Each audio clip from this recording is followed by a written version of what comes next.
I'm Joe Glenton, and welcome back to Warrior Nation, the only podcast offering a critical lens on militarism in the UK. In this, our fifth series, we'll be speaking to anti-militarists around the world to explore their unique motivations, tactics, and approaches.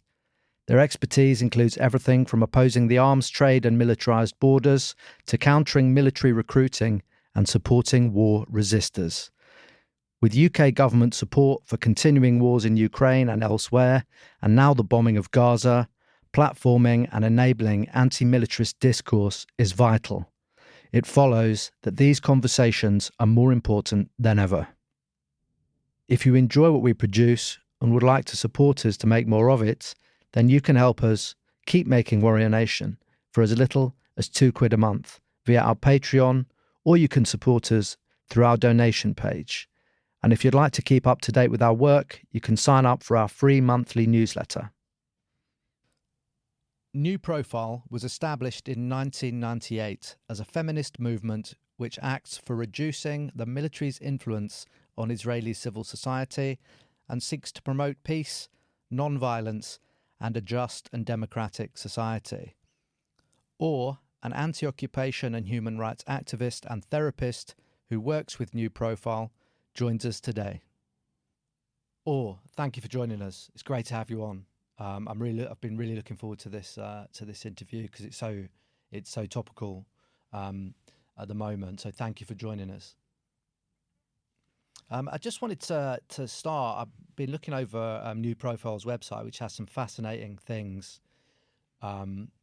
some fascinating information about militarism in Israel, and a lot of it struck me as there's a parallel process which is happening here in a different way, but some of these things were very familiar to me compared to processes that have happened over the last 15 or 20 years in this country. And your website describes how up until January 2020, there were 13 military heads of staff and 28 senior generals who, after leaving the military, transitioned into politics, and that a large proportion of the Jewish Israeli public, as it's described on the website, expects people with military experience to be well suited. There's an idea in people's heads that if you've done this, you will be good at this. If you've experienced these things, you'll be a good leader and a good figure, a good public figure, and you'll know things which will make you particularly well suited for politics. Adding to that, there's a similar case is made by New Profile about the proportion of media professionals in Israel who go from the military, are often trained by the military in kind of working around spokespeople and disseminating information, and a high proportion of those go from, for example, the Israeli military's radio station to then become journalists in the mainstream media. And there is an underpinning idea that military experience is presented as this inseparable part of Israeliness, that the military experience is deeply embedded in Israeli identity, and that the presence of the military is profound across all these different fields: politics, education, media, entertainment, personal and communal life, and the economy, to the degree, as the website has it, that it seems natural. That it's viewed by many people as a completely natural state of affairs. And I'm very interested to know what it's like to have to operate, to be someone who opposes militarism in that environment. Could you talk to us a little bit about some of the challenges that you face as an individual and as an organization? Yeah, well, I do want to add to it that you were giving the the wideness of this phenomenon, but there is also like the natural of it is that it's not only in special places. It's not only, for example, in the government. It's also in an Mm-hmm. everyday job. So if you want to be a manager in a coffee shop, they will want to know if you were a commander in the army, because if you were a commander, then you can be a manager, and the best way to be Mm-hmm. a manager will be acting like a commander. So be very strict and Right. controlling and know everything going on, and not give a slack for your workers, because only then there will be productive Mhm. workers.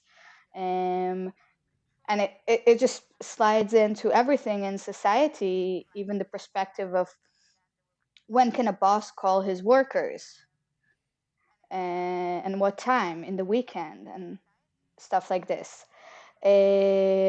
So I think because it kind Mhm. of just spreads into almost everything, um, being anti-militaristic person means that, first of all, personally, you are constantly in this kind of inner debate, of questioning and being critic of what's going on at your workplace, in Mhm. your surrounded of friends. Um, when you go to a new gym, it's like kind of feels that it's everywhere, and something, and even in the language, um, because the language is also very Yeah. militaristic. I've noticed that, for example, some of my European friends use like AM PM, but in Israel you use the 24 hours, which is militaristic, military based. Mhm. And for example, the way you call Yeah. public Yeah. Yeah. Yeah. transportation is the army word for public transportation. So a lot of Yes. our very day-to-day stuff is just ingrained in military and the militarism. Mhm. Um, and sometimes you just want to, live easily and not think about it too much. And sometimes comes Mhm. these things which kind of touches you, and you're like, no, I don't want to just use the militaristic way of talking about public transportation, for example, or having a militaristic slang, because it creates, an environment that is violent, that is Mhm. patriarch. So I think it's an everyday struggle, um, and Mhm. and it can be very difficult in the way of day-to-day communication with just people. Is it? Do you find it exhausting? Is it tiring? Because I mean, I don't think in the UK we're a very militarized country, particularly post Iraq. But sometimes I personally find, as somebody who's in the military and is a critic of the military, it's actually really tiring. And sometimes I'm like, I can't fight every battle. You have to like pick. You have to use your energy wisely. Is that a familiar scenario to you? I think in the way of specifically between Hmm. people, this is where it kind of strikes me when you meet a bunch of new people in a bar, or in a different country. You travel and you meet Israelis, and one of the first questions you're being asked is, "What did you do in the Yeah. army?" It's like, and I don't always want to be like, "No, I refused because I don't believe in blah, blah, blah." And you don't always want to go into it. You're sitting in a bar, you're having Hmm. fun. So I think, or in a job interview, you don't know what's the other person thinks. So you don't necessarily want to go into why you didn't go to the army or the fact you didn't go to the army. So in this way, that can be exhausting. I think personally, I also feel it empowering. I feel like I learn a lot about myself as well, uh, when I look at these Hmm. things, because we are raised since the age of 0 on these militaristic stuff, and the fact that we're all going to be soldiers, it affects our personality as Hmm. well. And I think for me, it's interesting sometimes to kind of dig into it and see how it affects me and the way I act, what I believe. So yeah. Yeah. Sure. Um, can we just, to the degree that you can, how did you? Can we talk about how you became aware of New Profile, and what about it? There are very obvious things to me because it sounds like a fantastic organisation. But how did you find your way there, and what was it that really appealed to you about the organisation? I found my way there around the age of 16. Um, the law obligates everyone in all genders, and not only citizens, also residents, to join the army at the age of 18. and around the age of 16, you already go to like the first call where you do tests and exams to see your physical and mental situation and blah, blah, blah. So around that age, previous actually, I started learning, I found out about the occupation. It was a discovery because you're not being told about it. And starting to walk closer to the age you need to join the army, I made the decision I'm not going to do it. And I joined, there was a little kind of group of youngsters that were working with New Profile, and we're having weekly meetings to talk about militarization and the effect of the army on climate, on feminism, on animal rights, and everything, actually. So I joined them. And then through time, when I refused and sat in jail, New Profile supported me a lot with a lot of different, like everything from like bringing vegan food into jail and having people sending me letters and putting updates of what's going on. So they were amazing, amazing. And yeah, and then through the years, I went back and forward to take different parts, and now I work in the organization. Sure. And what is it particularly about a gender-based analysis? What particularly does a gender-based analysis bring to addressing militarism, particularly in Israel, generally, but particularly in Israel? Because New Profile describes itself as a feminist, anti-militarist organization. What is it in particular that lens brings to an analysis of militarism in Israel? I remember you said you were in the army here, and it's not only that it's not obligated here. From what I understand from people, it's much more like the advertising, for example, about the army is towards men. Generally, mostly, not I'd only. say so, yeah. And there is other countries that the law to obligate people to go to the army is only for men, and in Israel it's for all genders. And in this perspective, a lot of people believe that that's a feminist act. Yes. We're all equal. Our feminism talks about equal in what? In killing people, in destroying people's life, in occupying. That's not equality. We don't want equality of destroying other people's lives. And history shows that the people that get harmed the most from wars are women and children.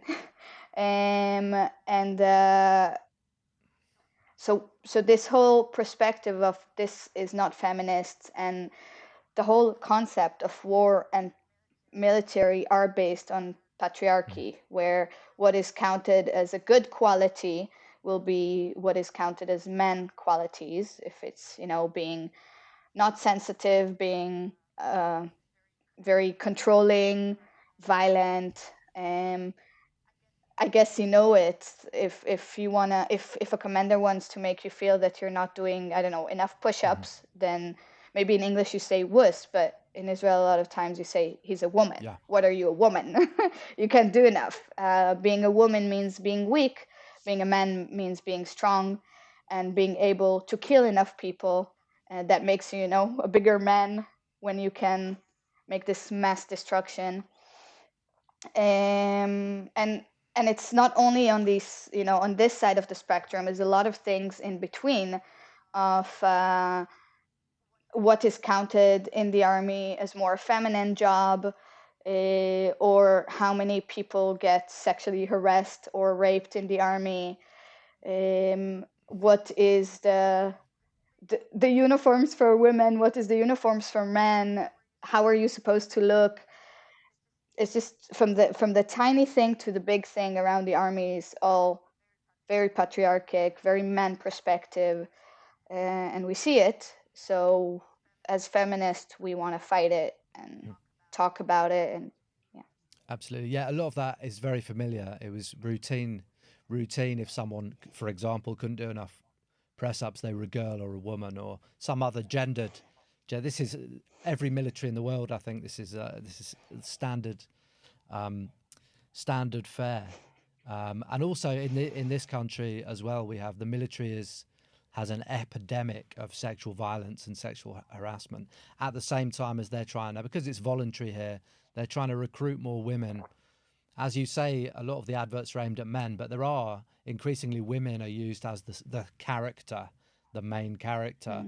But beneath that, of course, there is this daily reality of women's experience in the military here, which is just completely coloured by sexual violence, sexual harassment, and so on and so on. So it's very similar.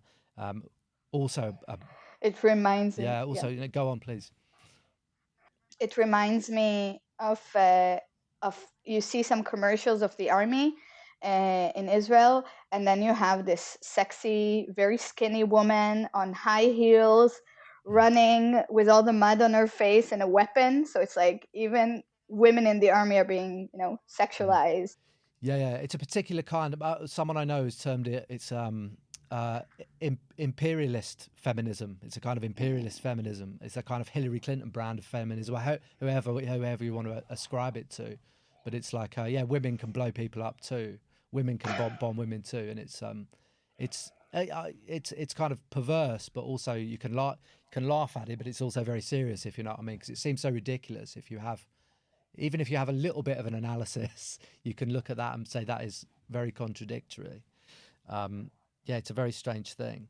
I wanted to move on to you have New Profile has a number of programs, all of which are very interesting, including outreach and counselling. And I understand you're a therapist yourself, and I just wondered if you could talk to us a little bit about the nuts and bolts of what those programs provide to people. We have many different projects. The main one is the counseling network. This is actually how New Profile started, which is a network that escorts people that made the decision or not to join the army, or not to continue their service, or not to continue reserve and stuff like this. And we escort people for all reasons. So whatever made a person make the decision to not continue or join the army, we see it as political. If someone is doing it because of feminism, or if someone doing it because of the occupation, or because they come from a poor family and they need to continue working, or they have anxiety, or because the system, destroyed their family lives, or any reason for us is political. So we help everyone. And so we talk to people, more than 1,000 people every year that we escort, and there is more people that we help in different ways, and put up the information on the fact that it's possible to go out of the army, and it's a legit choice, and it's a choice because a lot of people don't even see it as a choice. You don't ask yourself, am I gonna cross a red light or not, because it's a law. So people don't really even ask themselves, will I join the army or not? So even just talking about the fact that there is a possibility not to join the army, and it is a choice, is a lot of work. Other projects that we have is, you were talking about the outreach. So we have media and education, which are projects that puts on that, spread out the information about the implications of militarization. So what we talked about now, for example, in feminist perspective, but also on climate, or mental status of individuals, and so on. Or even just showing the little things that people don't notice. I think a lot of people in Israel know that our radio is mostly army. Like, it's an army unit that control most of the radio. And people know it, but they don't notice it. So even putting out the fact that, did you notice this and that, is also something that we do, and surprise people. And education is around doing lectures and events to talk about these stuff and spread the information and gather people to think about these subjects and sometimes even act around it. We have very interesting, amazing project that I really love. It's sad, but I really love it. It's called DMC, which is a database of arms cells and security means of Israel. So where we sell, what do we sell, and so on. We do research. So our latest research was about the connection between the security office, the military, and the academy. So like different university, colleges, and stuff. So like how much money do they put for specific research that will gain the army more knowledge, or how much they control and who is going to be a lecturer and who is not, how many soldiers, students there are, what are the different programs. Joe, it's interesting you say that. Our previous episode, the first episode of this series, was with Deducation. I don't know if you know Deducation. Is a group of young women who started at Manchester University, who do similar work. It's about the arms trade in universities and the influence of the arms trade and arms trade money and so on. So it's very interesting. I'll send that one over to you as well. But there's some very strong parallels because they are a women-led feminist organisation as well. Very dynamic here. It's also interesting because there's a number of Israeli arms firms have obviously offices and manufacturing points in the UK, and their Palestine Action is very good at kind of rounding them off and challenging that. They were down at Twickenham Arms Fair this week when there was a big discussion. One of our generals decided that we should have conscription here in the next 4 years or something, and so that was I think that's very unlikely to happen here.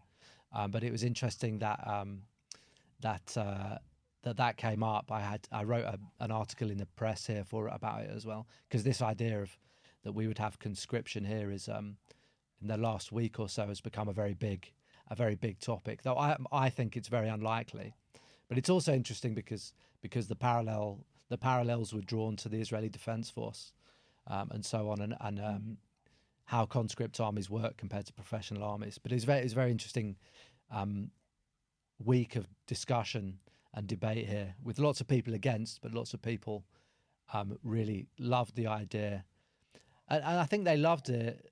People who love that idea, it's not really about an efficient military. It's also always about a sense that it will discipline young people. It's always about we need to whip them into shape. These young they're too woke young people, and they need to be whipped into shape, etc., etc. So a very interesting discourse here in the last couple of weeks. If I can add to it something that as my therapist side, that researchers show that this is not the thing. It doesn't discipline people. Actually joining the army, except the fact that is a big stressor and a high chance of having post-trauma disorder and stuff like this, it also takes away the individuality. So people don't actually grow up. So in Israel, for example, you see kids that just finished their high school. So they're going out of one system straight to a different system. So instead of learning how to be an individual, how to work, how to communicate, whatever, you're just going straight to the army. So there is someone making food for you. Someone decides when you're going to eat, what you're going to wear, how you're going to look, the same haircut, the same clothes. Everything is, like forced upon you, that it doesn't make people more of people. They make them kids that are in a very structure. So it's the opposite of what they say, and it's always interesting to hear these people talk about it and then kind of send them, for example, an article or a research about it, and they're like, no, this is just leftists. They don't really know what they're talking about. Oh, but they're researchers. Yeah. It's very those arguments are always very anti-intellectual. There's a certain anti-intellectualism where it's often based on subjective experience. They will wheel out someone who who joined the army here at 16 and did 20 years in the army, and their only evidence is their own kind of institutionalized love of the army. There's never a reflection about where does that come from? Why do you love it? Is it because it's all you've ever known, and you've been shaped by this organization? But that's another topic. But that's definitely something that comes up here. Anytime there's the military in this country is often used it's often framed as a way out of particular social problems, moral panics. Young people are taking drugs. There's problems in the prisons. Schools are having disciplinary problems. And the answer for some people is always make it more like the military. And having been in the military, I know that the military is chaos. It's an absolutely chaotic, and all those behaviors continue in those organizations. Or go worse. Or get worse, absolutely, yeah. Because if you have trauma, you're much more likely to start being addicted to alcohol or drugs. Exactly. For example, it's not. Yeah. And it's an organization where, within that context, violence is encouraged. Like, you are there to be violent. That is the underpinning. Well, that's what militaries are for. They are there to enact violence, destroy property, kill people. And so the idea that those organizations shape people positively is bizarre to me. I wish more people could see it, as I'm sure you do. But you have to. It's useful to have that experience to then be able to reflect on it, I think. If I can react to what you just said, I think it's a wonderful example, because one of the things you see very loudly is how people are becoming more and more violent in militaristic surroundings. Mm-hmm. So, for example, this last few years, you could see how the violence is raising. So it's more common to see in Israel people just killing each other, stabbing each other just because of a parking lot. Really? Okay, yeah. Space, Yeah. And more violence in school and stuff and more militaristic schools that have more violence inside them, mm-hmm. even though they're supposed to be more controlling. Yes. But people just learn that violence is the answer, and that's the way to have power. So obviously they're not going to use it only inside the military on the other population. They're going to use it inside their homes as well. Yes. And then you see, and it just circles out towards people going home with weapons and killing their wives or their mom or mm-hmm. their friends with the army weapon, because this is the answer. You learn that power is the way to work, and violence. Yeah, I thought that is a unique thing. When we were in the army, we couldn't take our weapons home, but weapons are. It's a branch of one of your projects, isn't it? Or a project you're associated with, this idea of like having weapons-free communal spaces. I know it's on your website, so it might be a partner organization, but I think that's a very interesting quirk of Israeli militarism, is that you literally can take the guns home, and you see young. It's what the images you see. It's always young women at the beach with guns, and there's almost a weird like fetishization of this thing. But I suppose that's a unique thing about Israeli militarism and Israeli military service. If you enjoy what we produce and would like to support us to make more of it, then you can help us keep making Warrior Nation for as little as £2 a month via our Patreon, or you can support us through our donation page. And if you'd like to keep up to date with our work, you can sign up for our free monthly newsletter. See the show notes for more details. Yeah, it's also work of us and also work of our sister organization, talking about the fact that having so much weapon in the public sphere is danger and shouldn't happen, and creates more death and more suicide.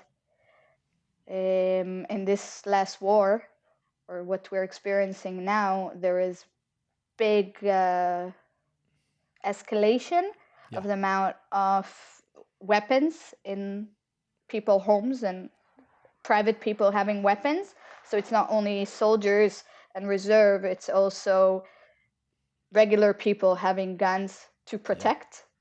Yeah.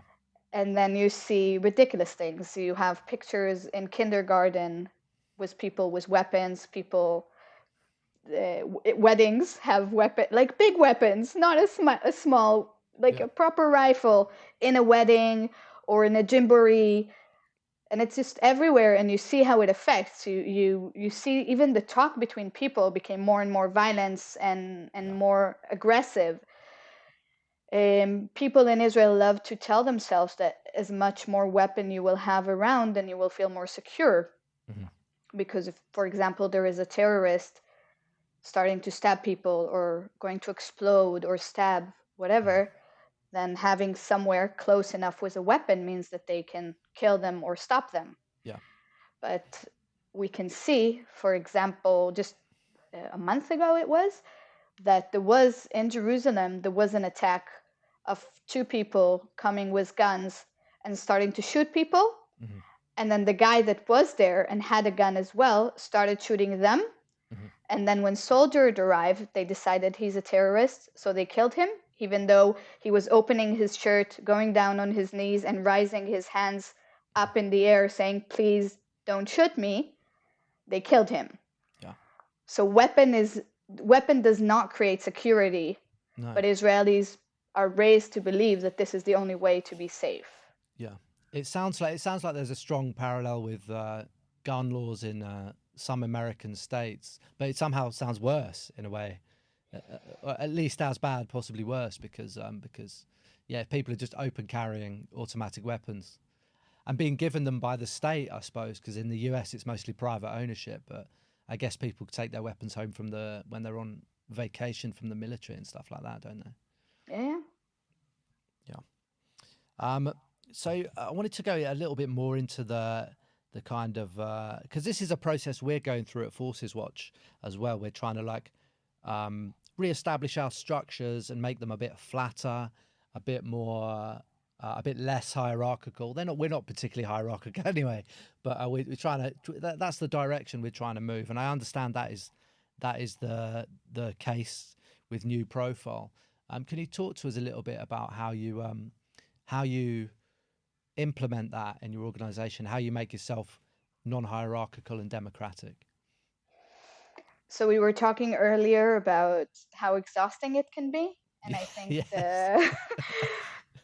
the process of being non-hierarchical or being in an organization that is not non-hierarchical can be very exhausting because you're constantly checking yourself. Hierarchy is not a one-way street. It's not that everybody has the same power, and then if someone gets a bigger responsibility, then that's the only way to get power. Because you have who is more charismatic and who is longer in the organization and who is darker in skin and who has a better language or has less spelling mistakes or speak more languages. There is a whole variety of things that influence the hierarchy. And I think in the world of today, not even only on the global north, we are taught to look at the world in hierarchical structures. And then breaking this down is hard work and constantly checking ourselves. In fact, what the different instruments that we have to do so is that everybody have the same voice. So it's not that, for example, I am a few years in the organization and somebody that came 2 weeks ago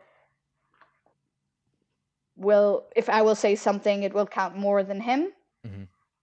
We are trying to work on the fact that we'll have a similar counted voice.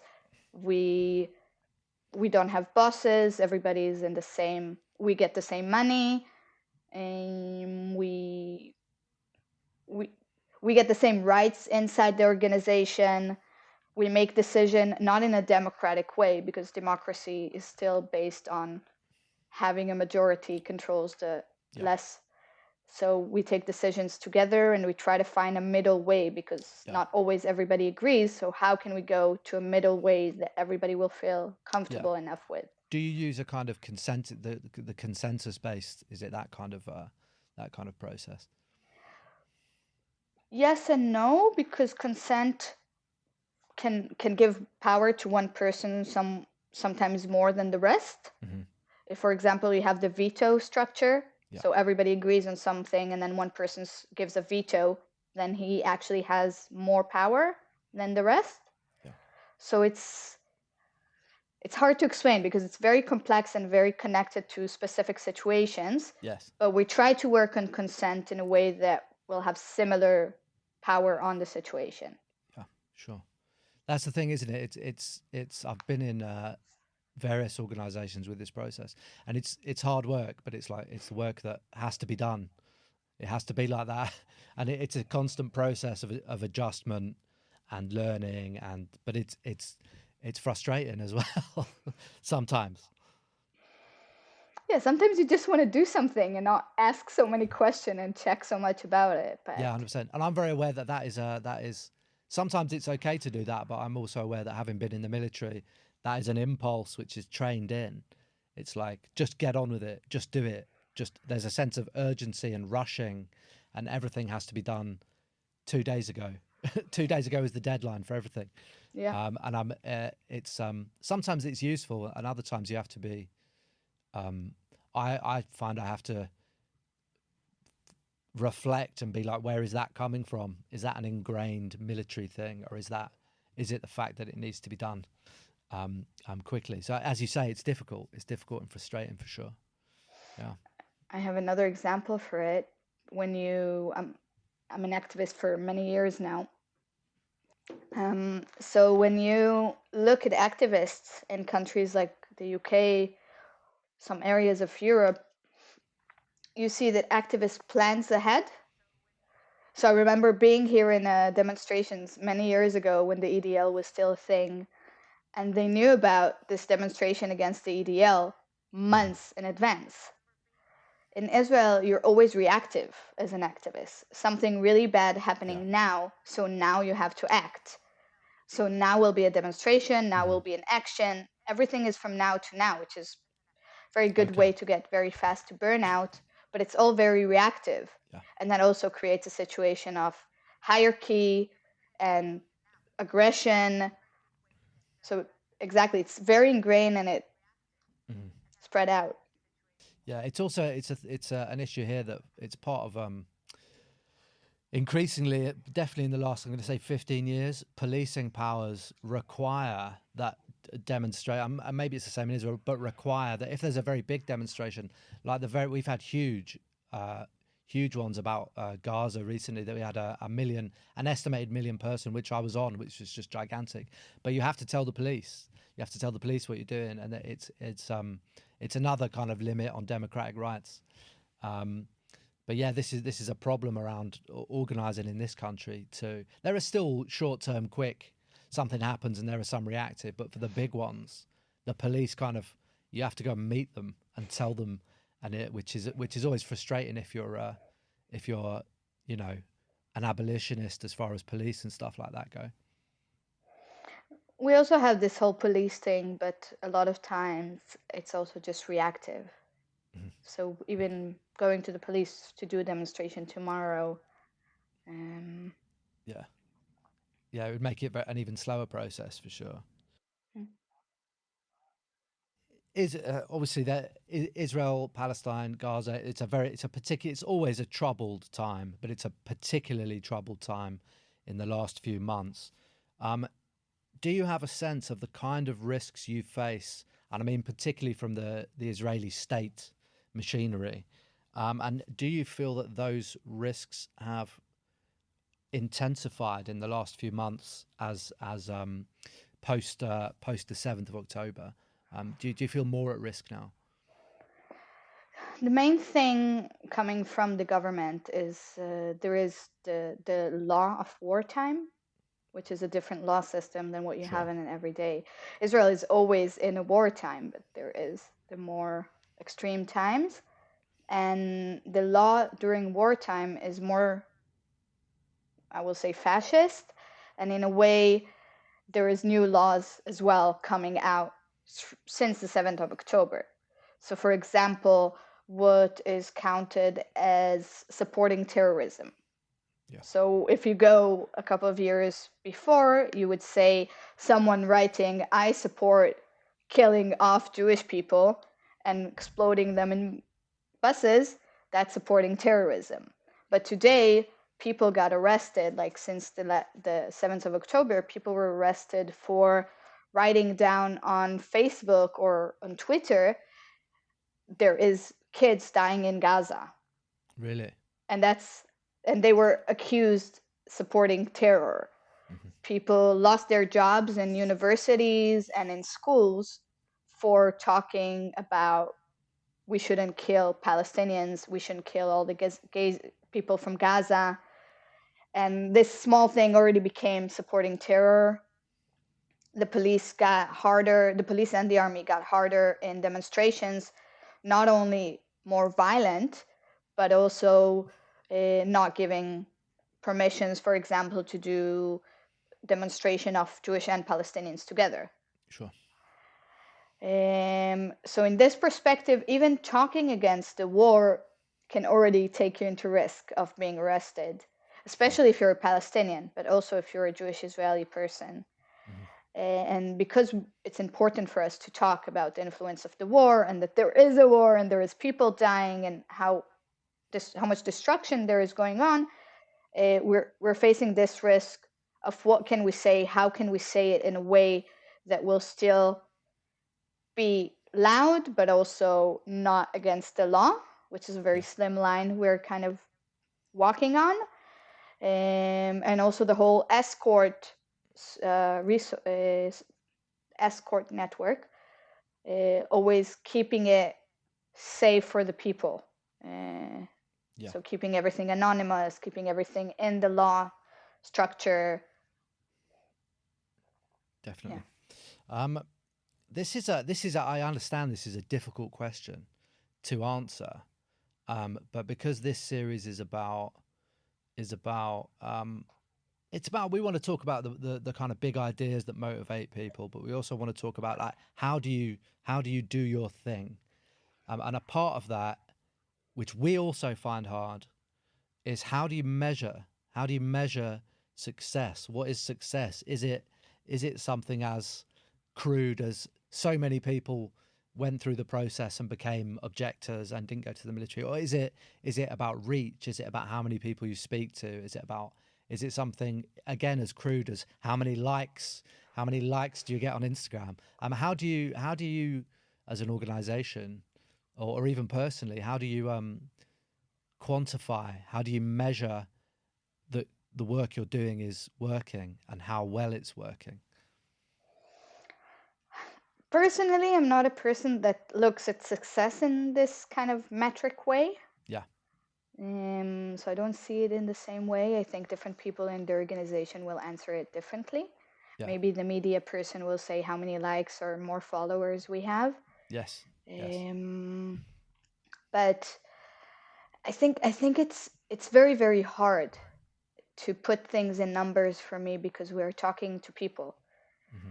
For example, in the beginning of the war, I had a few friends that died and a few friends that were kidnapped.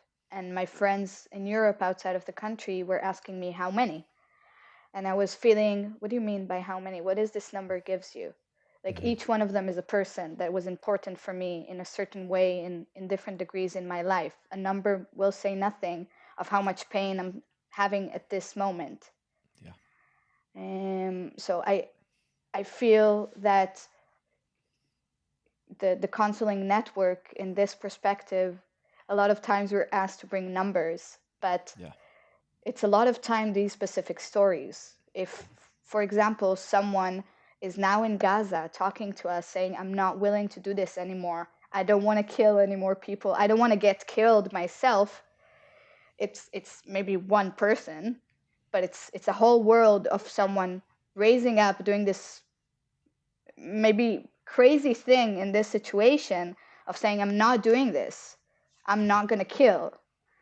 So it's hard for me to talk about success in this way, but I can say that if I want to imagine what will be and what will make me more happy is first stopping the law that obligates people to go to the army and starting a process of demilitarizing the society, the schools, the kindergartens, the everything, the public sphere, the art, the music, all together. But it's a very long process, and starting to talk about the influence, having therapy for everyone to understand how it affected them. And so maybe 20 years from now, I will feel success. But in the everyday today, it's just this personal contact, seeing how people, the example I gave you earlier with, oh, really, it is all our radio channels, our army channels, even these little things, or looking at school books and saying, why do you have a soldier as an example of mathematic in a mathematic book? Like, what's the connection between these two? That was a fantastic interview, and it was a real privilege to have you on. This has been Warrior Nation. We hope you enjoyed the discussion. We want to reach as many listeners as possible, so whatever platform you're hearing this on, please pop us a 5-star rating. Apparently it really helps in terms of spreading the word. You can follow us on Twitter or Instagram on @ForcesWatch. See you next time. If you enjoy what we produce and would like to support us to make more of it, then you can help us keep making Warrior Nation for as little as £2 a month via our Patreon, or you can support us through our donation page. And if you'd like to keep up to date with our work, you can sign up for our free monthly newsletter.